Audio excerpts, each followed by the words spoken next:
Hello everybody, this is Yoko's Anime Reactions, and this is going to be my review for My Hero Academia Season 6, Episode 21. Did I get Episode 20 up? I think I did. Let me check that real quick, because I don't remember!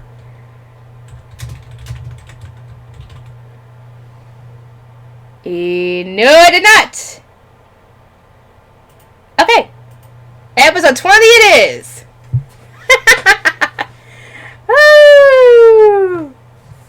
Okay, episode 20. Dang it, what happened in the episode? Oh, yeah,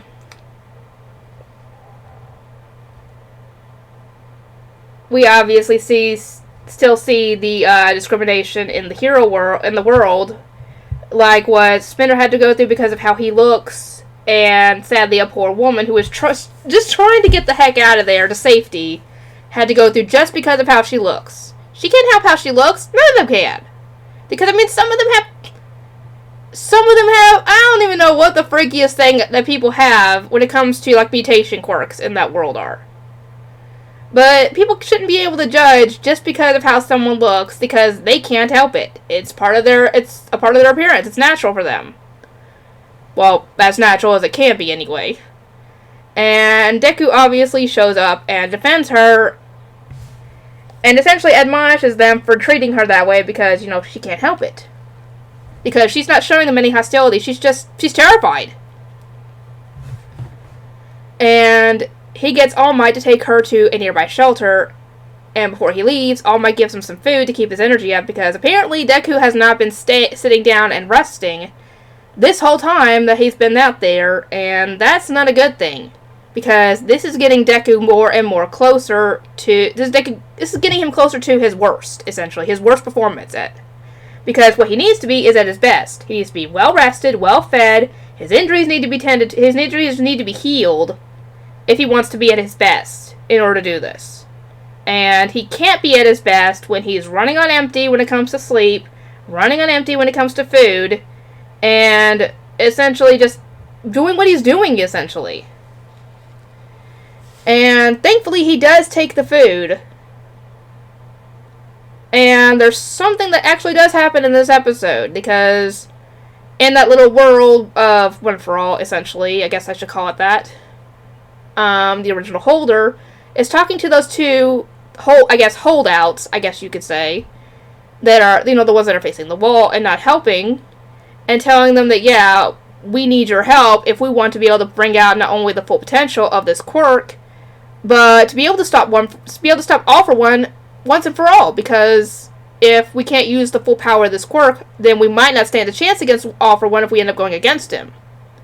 And they all agree that this guy needs to be stopped. And we come to find out that those two that are holding out on them are actually the ones who started a rebellion against All For One way back in the day, when he was at his peak. And I think the third holder. Sorry, the third holder, I think, was the leader? I think it was the third holder. It was either that or the second holder was the leader. I can't remember. One of them was the leader of the group. And they showed up and found All For One's brother, the original holder of One For All now. And instead of killing him like they probably would have when they had known that, you know, that's his brother, and because they wanted to take him down, instead of doing that, they offered his hand to him and offered to help him. And they're admonishing Deku for wanting to save Shigaraki when he might want to be saved. Might. That is a very tentative might, because we do not know for sure. Because Deku says he wants to be saved. We do not know 100% for sure on that one. We know he does not care for All For One at this point. Because All For One, he says he hates All For One at this point, because All For One's trying to possess his body. And he hates Hero Society for not helping him out when he needed it as a kid. But we don't know if he actually does want to be saved, and even if he does, can he be saved at this point? That is the question. But thankfully, he's able to talk these guys into turning around and going to help. So now, Deku has access to the other 2 quirks. And let me tell you, from what I have read about these 2 quirks, I have spoiled myself on these 2 quirks. Yes, I did spoil myself way back when, when Black Whip got introduced, I think. Because I was probably just as confused as everybody else as to what the fuck was happening and wanted to know more. So, yeah, I went a-searching, and I spoiled myself. And from what I've read, these 2 quirks, while in the beginning, were not very impressive. But then again, none of them were very impressive in the beginning. But cultivated in One For All and stockpiled with all the power over all those generations are forces to be reckoned with if used correctly. And for those of you who don't want to be spoiled, obviously, you might want to mute yourself. Or mute me. I cannot talk. I cannot talk right, guys. You might want to mute me until, I don't know. I'll let you guys know when the spoilers are not, I guess. So mute me at this point. Anyway, those 2 quirks are Gear Shift and Fajin. As for what they do, from what I gather, Gear Shift, it's either you can change the speed of an object that's moving, or you can change the velocity of an object that's moving. And from what I've read, apparently All For One compares that to like a pea shooter. But apparently that is a force to be reckoned with big time. And considering what ends up happening in the next episode, that should have been what he'd been using, to be honest. But no, apparently not. No, and Fajin, apparently if you compete, from what I gather, is if you continue using a motion multiple times, you can build up kinetic energy and then use it to make yourself faster or something. Could somebody explain Fajin for me, please? That would be amazing. Anyway, but yeah, that is a force to be reckoned with by its own. Okay. Okay, you can unmute me now. Okay, but yeah, now he has access to all those. As for the fact that he hasn't even practiced with those yet is the bad part. He has no way of knowing how to use those, how to be able to even control them at his current peak at this point, much less not even 100%. Because he can only use those quirks without breaking his bones at 45% at this point. So, how is he going to be able to use those 2 quirks at 45% when he had just unlocked them? So that's going to be very difficult in itself.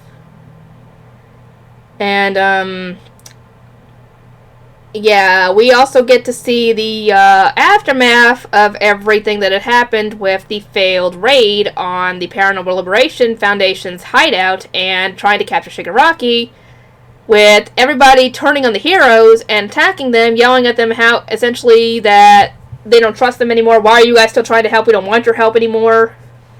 When Endeavor and the others are just trying to do what they have to do, because if they don't, all the villains are going to run rampant, and even with people trying to use their own quirks against the villains, they aren't trained to fight people.